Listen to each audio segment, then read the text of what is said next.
Welcome to the 444th episode of the Jami Dulaney Plant-Based Wellness Podcast. My name is Jami Dulaney, and I'm your host. I'm a plant-based cardiologist and endurance athlete living in Southwest Florida. Back from Leadville, Colorado, where we volunteered for the 100-mile trail race. So before you sign off and say this has nothing to do with plant-based nutrition or health, I think there's a lot of things that go with plant-based and nutrition and health with a Leadville 100-mile trail race. So I'm going to let you know all the nitty-gritty details of what we did and what we ate, and what we observed, and how this motivated me, and perhaps it might motivate you as well. So sit back and listen to my story. We traveled from Tampa to Denver. And by the time we got a rental car, of course, we were already ready to eat. And we have found a chain that I think they're in a lot of different cities, but they're definitely around Denver, called Modern Market.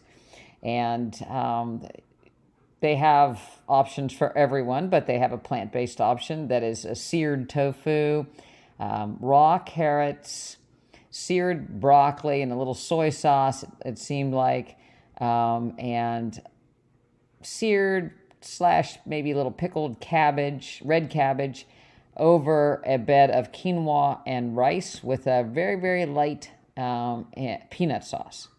Absolutely delicious and filling, and just what we needed after being cooped up in a aluminum tube all day long. So that was our first meal in Colorado. Happy to report that hitting the Mile High City didn't bother me at all. We progressed up the road to Leadville, where we stopped at a Whole Food before we got to Leadville. There's not much in Leadville. There's a Safeway, but we stopped and got a Whole Food market, and we planned our upcoming food adventure on the mountain by getting some no added oil but seasoned refried pinto beans, some fresh broccoli sprouts, avocado, and some oats. And that was going to, and I'll show you how we put that together to make a lunch. Got some pita bread there, got our fruit, some watermelon, a bowl of mixed berries. So we headed on up to Leadville for our shifts volunteering. And the idea for volunteering is, one, we want to really know what it's like to go through a 100-mile race and observe. Might we have the courage to sign up? And two, if you do have the courage to sign up and you volunteer, it ups your chances to get that silver coin to get an entry spot into next year's 100-mile race. So that was the basis for all of this. So the first day we volunteered at the warehouse, and that just really amounted to moving some chairs around after the meeting. But we got to go to the pre-race meeting. And, I have to tell you that the Leadville, everybody says, the race directors say that, the Leadville 100-mile race is life-changing. And there certainly was a whole lot of life there and challenges there that people overcome. And, I must say I was moved to tears many times throughout the next 3 days, listening, observing, watching the people, the volunteers, and everybody involved with the race. It's a wonderful community. They call it a Leadville family, and I have to say that they call it that for a reason, and it's not a bunch of hype. It's not a bunch of marketing. They truly do care. Leadville itself is about a town of 2,000 people. 800, or I think there was 750 runners embarked on the town along with their crew. Typically, people bring a crew with them that help with their own nutrition and set up tents and catch them when they fall. They also have pacers. You can have a pacer that runs with you after 60 miles. Most people that are pacers and not running the race are not ready to run 40 miles straight, so most people have multiple pacers. So you can see how many family members and crew members embark on this little tiny town. But the town seems to absorb it very, very well. Our little hotel had a nice breakfast area where we could get some fruit and oatmeal, and of course we had fruit in the room. We then there's a pizza place in town that, a mom and pop's pizza joint that we could get a really nice, pretty much oil-free pizza with kale and mushrooms and tomatoes and olives and peppers and everything we usually eat. And they load it up, so it's not like there's 3 pieces of whatever. So that was our menu the night before the race. Again, we had picked up some pita pockets that, again, no fat, and I made in the hotel room. This time we didn't have a kitchenette, so we had a microwave and a refrigerator. So I microwaved some oats and added them to the refried pinto beans, added some sweet chili sauce, mixed that all together, and for the next day we stuffed a pita pocket with that, along with some avocado and some sprouts. And you might say that's a pretty hearty lunch, and it was, but I'll tell you what, we earned that hearty lunch. And in addition, we bought some miso broth to add to a thermos with some rice noodles, and we also had our instant mashed potatoes from Florida, which don't contain any animal products, so no butter or dairy, because we knew when we got up on the course, just about everywhere that you look for instant mashed potatoes, they have some sort of milk or dairy added to them. So we decided to make our own. So we had 2 thermoses, one of mashed potatoes and one of noodles and miso broth. So that would be our food for the day after breakfast for our volunteer day. So to put things in perspective, Leadville sits at 10,100 feet, and that's where the race starts at 4 a.m. on Saturday morning. And it climbs up and down the mountains, but the biggest mountain pass that is climbed is what's called Hope Pass, and that's well over, I think it's 12,300 feet at the top of Hope Pass. We elected to volunteer at the Hope Pass aid station that sat about 12,000 feet. To get there, you can only get there by foot, and the supplies were carried in by llamas predominantly, and I guess a few mules packed some things, heavier things in earlier in the week, because I think the llamas can only carry up to 80 or 90 pounds. The water for the race up on Hope Pass was obtained from the streams up on top of the mountain, and it was filtered. The llamas would go down and carry these big jugs with their llama herder and back up. So the people that had the llamas up there, they camped for the whole week up on Hope Pass with the llamas. And quite a beautiful sight that you climb, and you're climbing through pine trees and then aspen trees and around a ridge, and then you come into an open pasture with wildflowers, yellow flowers, purple flowers, pink flowers.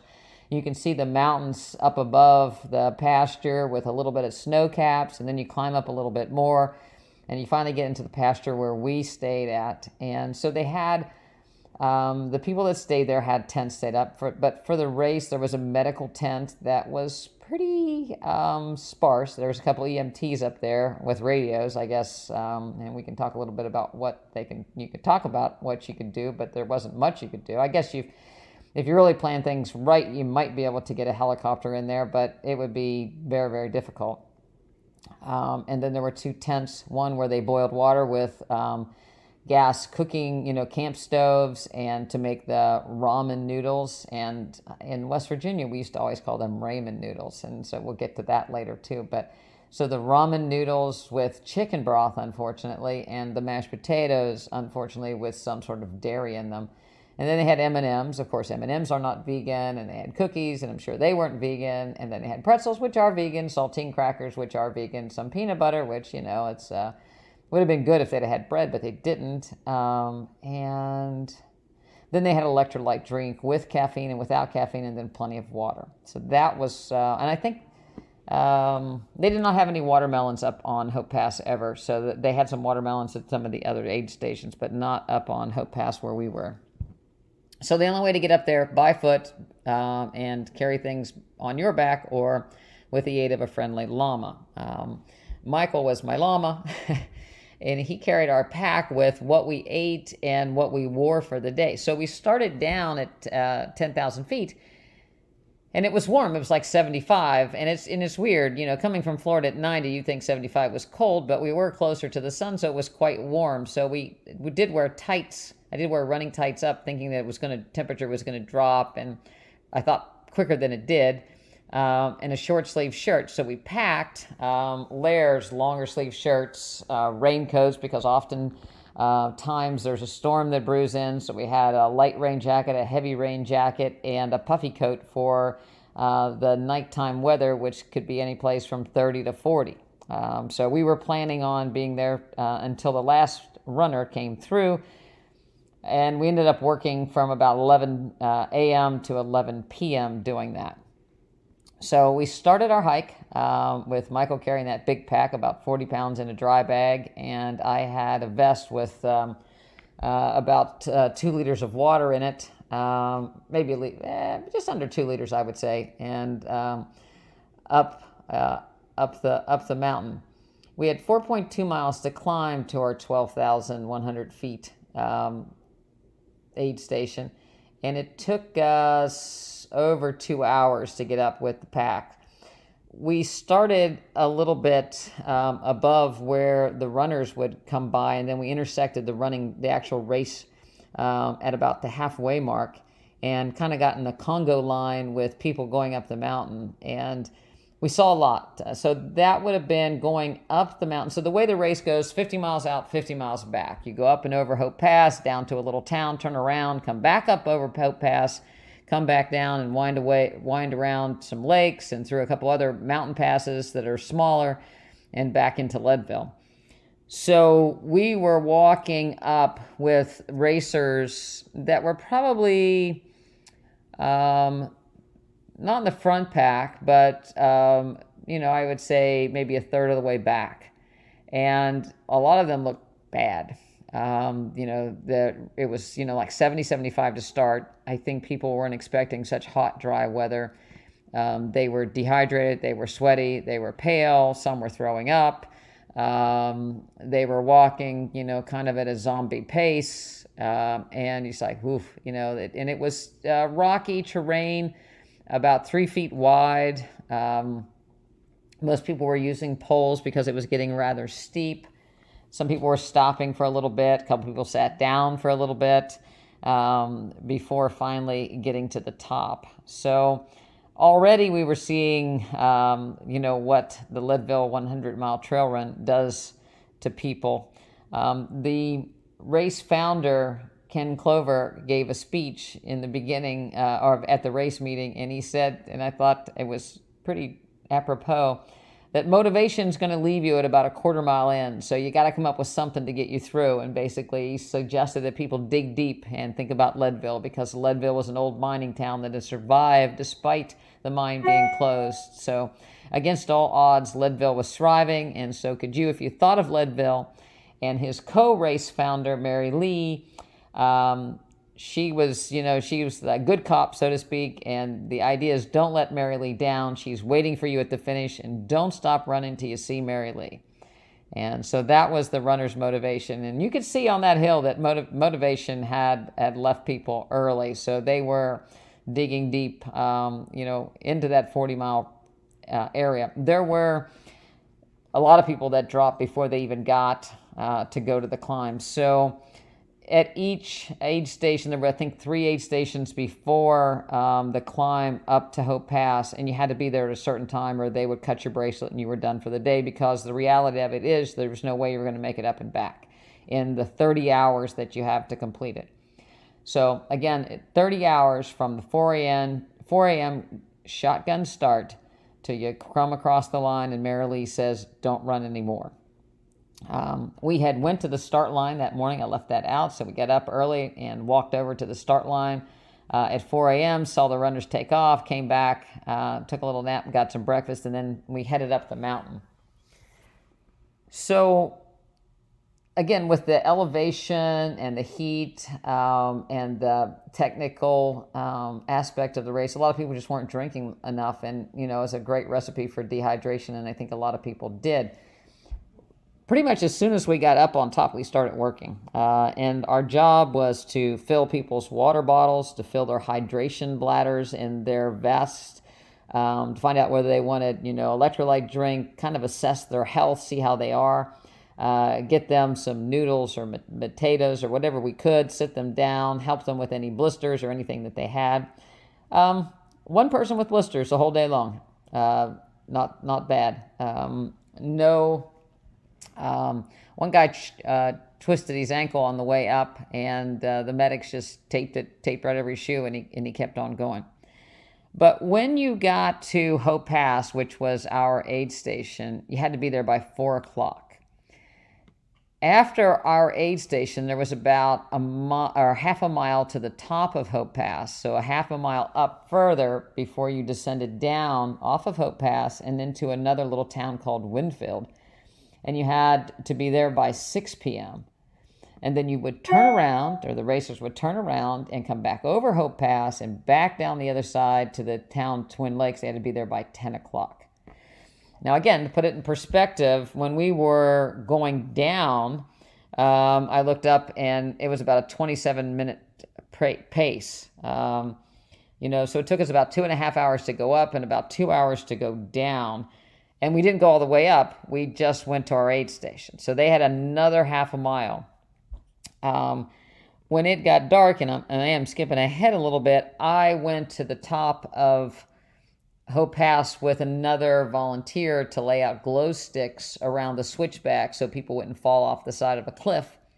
And it took me and the other volunteer about an hour and 15 minutes to get up and back that half a mile or so. So that puts it in perspective, the altitude, the steepness. Of course, it was almost dark then, so it made it a little bit more treacherous. So you really had to keep moving, and certainly when the lights started to fade, people started to slow down quite a bit. I can tell you that the view walking up to Hope Pass and the view up at Hope Pass is one of the most beautiful sights that I've ever seen. I've been to the Grand Canyon, I've been to Yellowstone, I've been a lot of places, but the tranquility and peacefulness, the colors, the mountains, the quietness with a little bit of stream in the background is definitely one of the most beautiful places on earth. Certainly it's probably one of the most rugged places on earth, but certainly one of the most beautiful places. When you're on top of Hope Pass, it gets really windy. The stars in the sky are unbelievable. You could see forever. It was truly peaceful. I said when I was walking up that, if that was my last day on earth, I could have said that I was very much at peace. That's how close to heaven I felt that day walking up on Hope Pass. I don't know that I would feel that peaceful if I were actually running the race. But walking up knowing I was just going to volunteer and help people out until 11 o'clock, perfect. It was beautiful. It never rained on us, but occasionally got a little cloud, or a cloud would come over, and the temperature would really drop. So it wasn't very long to after we got up there that started adding layers. Put a long sleeve on, then another long sleeve, then a light rain jacket, then my puffy coat, and never put my last big rain jacket on. But thank goodness they actually built a campfire, and that really kept us warm and also a little smoky. But it was kind of... if it hadn't been for that campfire, it had been pretty miserable when the sun went down and started getting dark. And a lot of the racers, when they came through, the campfire was so inviting, they just kind of sat down, and it was tough to get them going because, again, it was so peaceful. You just wanted to stay there, but the clock was still ticking. So we basically functioned as a pit crew for the runners coming in because the idea was to keep them moving as much as possible to make the cutoff times. And as 4 o'clock approached, the people coming up, that if it had taken them that long to get up there by 4 o'clock, had to keep moving, because if they didn't get across the line at Hope Pass by 4, then their race was over. And the sad part about it is they would have to walk back down, and the race wouldn't count, and they would time out. If they got past us, again, they got till 6 to get to that next aid station, and then back to 10. So if a runner was someplace in between and timed out, then they would actually have to walk back into one of these little towns to catch a shuttle back to Leadville. So, not only would there be disappointment, but there would be a fair amount of effort for naught to some respect to go catch the shuttle to come back. And, we had a great time. It was everyone, all the runners were so gracious. They were so glad to have some help. They were wore out by the time they hit the top of the pass. We would meet them with water and take their trash and help them, again, to keep going as much as they could. And again, as the 4 o'clock time passed, we had to get them through. So there wasn't, some of the earlier people could sit down for a second maybe, but for the most part, people needed to keep moving. At that 4 o'clock buzzer, we actually shuttled a couple people across the line just to get them across the line, and then filled their water bottles up and gave them some noodles and let them rest a minute before they headed down to Leadville. And there was one experience, well, there's several, but there was one experience in particular. There was a guy that I was pretty sure that I had met at the Leadville100 that had a below the knee amputation, and he was running with a blade. And I thought that was him, and I actually ushered he and his pacer, because Paralympic or para-athletes could have a pacer the whole way. So I ushered them as quickly as possible across the line, and then we, took care of them. And he was sitting down. It's like, I think I remember you. Your name is Jeff. And he's like, yeah, my name is Jeff. And I started talking about our conversations, and he was kind of looking at me, smiling, but it wasn't the Jeff. He said, I think you mean the other Jeff. And so lo and behold, there were two below-the-knee amputees in the race, and both called Jeff, and they both knew each other. The Jeff that I knew had climbed Mount Everest. Jeff had not climbed Mount Everest, but he was actually involved in the Leadman Challenge, meaning that he had run already this year the Leadville Marathon, the Leadville 50-mile race, and the Leadville 100-mile bike race, and a 10K, and this would be his last event before he could call himself a Leadman. So he just got across the line, and he didn't look too bad, but he was definitely tired and fatigued. And so, we encouraged him, yes, you can, and he had such a positive attitude. He told his pacer, we got to do this, we got to get up, we got to keep moving, we got to get going. And he was a little nauseated, so I said, let's have some saltine crackers, try to clear that out a little bit. And he was up on his way. When they left us, before they could get to Hope Pass, they had to climb this, probably 100 yards of these boulder, rocky, pick your spot where you could try to put your foot and have some footing sections before going to the switchbacks, which were narrow, 1.5, 2 feet back and forth with rocks and loose dirt up and forth. And when I went up there to put the glow sticks up, it was hard. My legs were burning.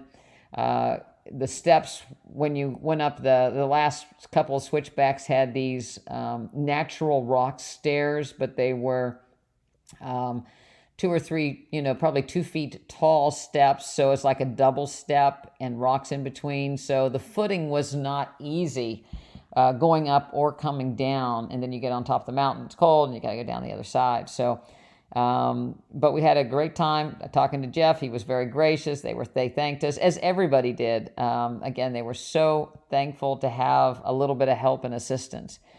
I met a guy that I named Simon, that I follow his YouTube channel, that does a 100-mile race every 3 or 4 weeks, and so we got to talk, and he talked about in one of his YouTubes, that a 100-mile race could be kind of like the stages of grief, and I asked him, it's like, so what stage are you in right now? And he said despair, because he'd been throwing up because he got a salt tab stuck in his throat, and every time he tried to eat something, he was throwing up. So he was struggling a little bit, but he still smiled. I still got a picture.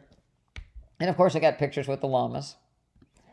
So as that cutoff came, people were told that they couldn't go any further. They also realized, some people were trying to figure out whether that they were really cutting it off, go any further. And we convinced some people to try. And there was a lot of people that we saw that were struggling bad enough that we knew that they probably wouldn't be coming back, that they would get timed out at the next town and probably take a shuttle back. But the determination, was there all around. It's not like you just decide to run a race like this. It's, years in the planning. Typically people build up from, a career in marathons and then maybe 50Ks and a lot of other races, maybe other 100-mile races before they tackle something like this. And so there's a lot of time and effort to go in, but just to prep for Leadville is usually, 9 months to a year. It also means bringing crew, and the crew has to be up for those 30 hours as well. If people don't finish, they have till 30 hours to finish. And the majority of people finish after 26 hours. If you finish less than 24 hours, you get a special big buckle. If you finish within the 30 hours, you get a regular, nice, beautiful belt buckle. And that is the coveted prize for finishing a 100-mile race, is a metal belt buckle. And this one's quite fancy. So, but the crews have to, the crews are right along with the racer as far as meeting them at the various aid stations. Again, it's 50 miles out and 50 miles back, so crews, say goodbye at the start and then get in their cars or get on a shuttle and try to get to the next aid station and try to set up camp, or try to pick an aid station and set up camp so that they can perhaps give their runners a change of clothes, the food of their liking, being plant-based. And there were vegans we met up there. You're pretty much on your own, so you're going to have to rely on your crew to get solid food if you want any.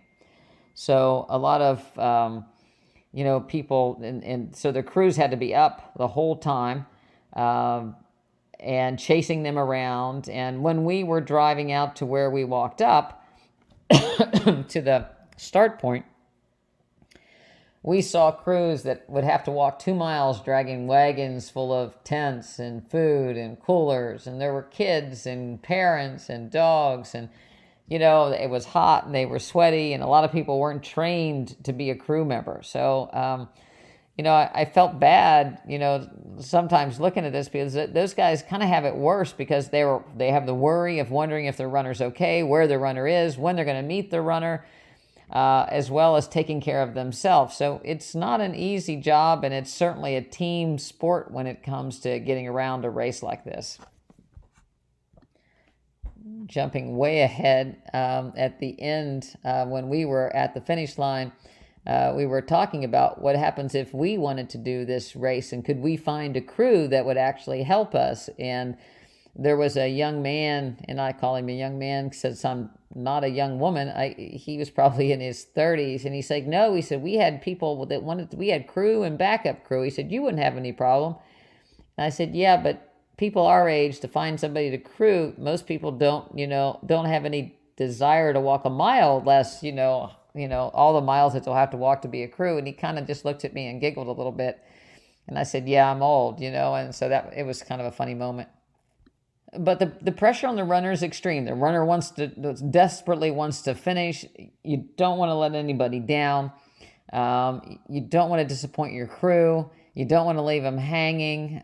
You're trying to meet these cutoffs time. It is quite a lot of pressure for 30 hours. While up on Hope Pass, we did eat those pita bread sandwiches and those noodles and mashed potatoes, and they tasted wonderful. And people inquired, what we were eating. Of course, we told them we were vegan, and a little bit of discussion about plant-based, but not a whole lot. One of the other volunteers was a vegan as well, so it was kind of nice, but he was more of a vegan than he was plant-based. And when I talked about what I did in the practice as far as helping people get off their medication, that wasn't the arena for anything like that, because not too many people are in bad health that are trying to do a 100-mile race. So they really didn't have any concept of anybody could be, on medication or unhealthy. So it was a little bit of a generational gap up there, to speak, so to speak. So by this time, you're either wondering, why in the world would anybody do this, or this sounds exciting. Way back when, in 2000, when I signed up to run my first Rome Marathon, my nurse Dawn and I went to a meeting to learn about the Rome Marathon, and I listened with excitement and was, yes, I want to do this. This is great. And Dawn was listening to the same talk, and we got in the car. I was like, I'm signing up. And she said, you're crazy. And we've had that kind of I'm crazy relationship ever since. So some people hear this and think it's the worst thing that they could ever imagine have to put yourself through. And why would you put yourself through something you're not going to win? You're going to get a stinking belt buckle, and you're going to be out for 30 hours and drag your family out for 30 hours. And why would you do this? And I think the biggest reason is because you're alive when you do something like this. It's a challenge that you don't know you're going to complete. It's a minute by minute, be in the moment. No one was thinking about their job or whatever happened. You might say it's a little bit of a selfish endeavor, and because it's all about the racer that day. But I think it makes the whole crew a little bit better because of the support and closeness that comes from working with someone so closely and cheering somebody on. But time sort of stands still, and there's people are in the moment, and everything else is stripped away. You're in nature with the beauty of it, the sounds of nature, no noises of planes, trains, and automobiles. It is just the streams, the wind, the wildflowers, and you against a rough environment. So the runners left that made it at 4 o'clock, and they went up Hope Pass and down the other side, and then we waited. We waited for them to come back. And at about 6 o'clock, 5:30, we started to see a trickle of runners coming back through. And so then we would meet them on the other side of our aid station, when they came off the Rocky Pass, welcome back to Hope. And a lot of them were glad to see us, because when they got to that point, all they had to do was go down over the hill, and they could pick up their pacers at 60 miles. And for the most part, they were going to make it. If they could get down by the 10 o'clock, things were going to be okay. Turns out that if people didn't get off that pass before it got dark, there was little chance that they would be able to descend quick enough to make that time cut off at the bottom of a Hope Pass going the other direction. So they would call it Twin Lakes inbound. So inbound back to Leadville. So a lot of times people were really tired when they got back to us, and that fire was burning and it was starting to get dark, and they would just sit and say it's over. And most of the time it was at that point, but they still had to walk down to get the shuttle back to town. But a lot of people hung out around the fire for a while, trying to collect themselves, trying to come to terms with not having made it and missing the cutoff. But people weren't horribly distraught, because I think that when people timed out, they had given it their very best. They didn't quit. They weren't quitters. They went until they were told that they couldn't go any further, and they laid everything on the line, and they had nothing more to give, and it was over. And the majority of them said, I'll be back. There were racers there that had been there many times before, and some finished and some didn't. But they were still appreciative. They were still grateful. They still relished the idea. There was no regrets having not, there was nobody that said, I wish I hadn't have done this. They were all better people, changed people, had a different perspective for having gone as far as they did. And it was very obvious to see their faces. Again, some people went down and we didn't know whether they were going to make it or not. That top of that Hope Pass, we could see when it started to get dark, little headlamps coming down, and you'd see like this little string of headlamps, and the headlamps started getting further and further apart as people started to, there was less and less people to come across Hope Pass. And finally at about 11 o'clock, the last person came down. Of course, they weren't going to make it back in, but they had to walk back into and down over the hill to get the shuttle back to Leadville. And a lot of them just kind of sat there and, again, hung out for a while. We headed down the mountain. It took us a lot longer to get down than I thought. I thought we were moving pretty good. And again, I looked down and we were going at like a 27-minute mile pace. And we were tired. I mean, we were on our feet all day. We got up at 4. We volunteered 11 to 11. hiked up. I was tired.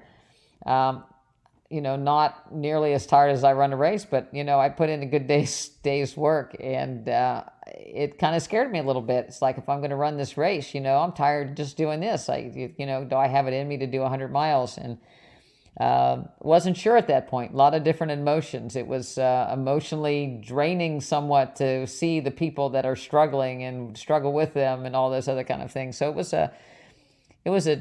a very unique day. We got down off the mountain about 11, went back to the hotel, and then we got up in the morning to go see the people finish. So we got back to the start line at about 8 o'clock in the morning, and we watched the last 2 hours. 10 o'clock was the cutoff. And we stood with the people's families that were waiting for their runner. We stood with the townspeople that gather around to cheer the runners in, and it was like a festival, people standing and cheering complete strangers in. We watched people cross the line with their families, their babies, their dogs. Some people were holding back tears. We saw people that weren't, pacers and crews that were exhausted trying to keep up with the runner. The amazing part about the whole thing was that the majority of people ran across the finish line. So the last half mile, you crested a hill, came down, and then had to climb up probably a quarter-mile hill to get to the finish line. And almost everybody started running, and they came across that finish line looking pale sometimes, tired, yes, but they came running strong and got the hug from Marilee and the belt buckle and a pat on the back from Ken. So it was all worthwhile. The last person finished with about a minute to go. And people were cheering for him well up on the hill, trying to, get him across the finish line. It's amazing how people come together to cheer total strangers and join in with the joy that they have, because they could appreciate what the effort those racers and crews and everybody else had done over the race. I saw a quote from an unknown person here recently. I don't know where it came from, so I apologize for, I guess, plagiarizing to some degree. But one of the quotes during the comment was, to some degree, will people focus their attention towards money and material goods so that they may never connect with their inner self? Will we be distracted by external pleasure and games? And never have the chance of being oneness with community. And I think that kind of sums up what kind of is happening in the world today a little bit. We're all in our own little worlds, in our own little material worlds, social media worlds, click worlds, isolated worlds, not going outside worlds, not really alive, just going through the motion. I don't have time to blank because I'm doing this. A lot of our days are busy work. We might be with our family, but we're truly not with our family. Everybody's doing their own thing. Everybody's rushing. Nobody really spends any quality time with each other. We don't communicate with each other. These crews and racers did communicate with each other, and they became closer because of what they went through that 30 hours together doing. The racers it was raw. They were exhausted. They gave it their all, whether they timed out at 40 miles, 20 miles, 50 miles, or 100 miles. They gave it their all. And there was nothing but just being in the moment. And I think there's very few things in life that lets us be in the moment for 30 hours and really start to appreciate what is real. And I do think that's the beauty of some of these endurance events. It gets people out, away from all the things that don't matter, and lets you just kind of, reset, so to speak, and really feel yourself become alive and know what you can do, because I don't think that we tap into nearly as much as we can do mentally or physically. And certainly all these people 100% were outside their comfort zone, whether it was the guy first across the line or last across the line. People gave it their all. They were outside their comfort zone. There was no given whether people were seasoned runners or first timers. There was no given. They put it all on the line, and it was a wonderful thing to witness. I admire each and every one of them. And as we were leaving the race to go up the street, I heard somebody say, "Hey, are you that lady that gave me the ramen noodles?" And I looked up, and it was Jeff, the athlete that had a below-the-knee amputation that I had scooted across the line at 4 o'clock. He had not made the cutoff at the other side of the mountain at Winfield, and had to time out and get a shuttle in. But he was smiling ear to ear with one of his crew members, and he came to thank me for helping him to get as far as he did across Winfield with the little push across the line and some ramen noodles and electrolytes. And we connected and had a little chat. And turns out he's a University of Houston grad. Go Cougs. His crew member was also from Houston. So small world. 2 Jeffs. University of Houston. Tell me things aren't meant to be. But it was a wonderful experience. We connected on YouTube. I will link his YouTube channel because, his Instagram account. Jeff is, I said, he has a below the knee amputation. He has changed his life to give back to others. He helps people find prostheses to start to do endurance sports no matter what. He works with Challenge Athletes Foundation and a variety of other organizations that help to fit prostheses and to demonstrate that you can do anything you put your mind to. And so he didn't complete his lead man, but I'm sure he'll be back, and I'm sure he'll complete it. And again, a smile on his face and gratitude all over the place. It was a gift to be able to meet him and Simon. And we watched several other runners that we had helped come across the line, and we cheered for them just like they were winning the Super Bowl. And in my view, that was better than winning the Super Bowl. So congratulations to all of the Leadville100 racers. Only thing I can say is we'll see you in Leadville. If you want to be involved in getting healthy so you too can run a race in the woods or connect with nature, get in shape to be a crew member, want to be a crew member, go to our website, drdulaney.com, DOCTORDULANEY.com, and find out how we can help you get the healthiest you can be and achieve what you want through plant-based nutrition and an active lifestyle. We do mobility classes, yoga classes. Some of them are Zoomed. But the idea is movement and plant-based nutrition to get people the healthiest that they can be. And we help people navigate choices, whether they have an illness or they don't. Certainly we like to prevent anybody from getting disease, but I do believe that a lot of stuff can be turned back. So check the website out. You can email me at jami@drdulaney.com, JAMI@drdulaney.com, and find with any questions that you might have. Thanks for listening. I promise next week I'll talk more medicine and more nutrition, but I thought you might like this story. I hope it's motivating for you as it was for me. Thanks.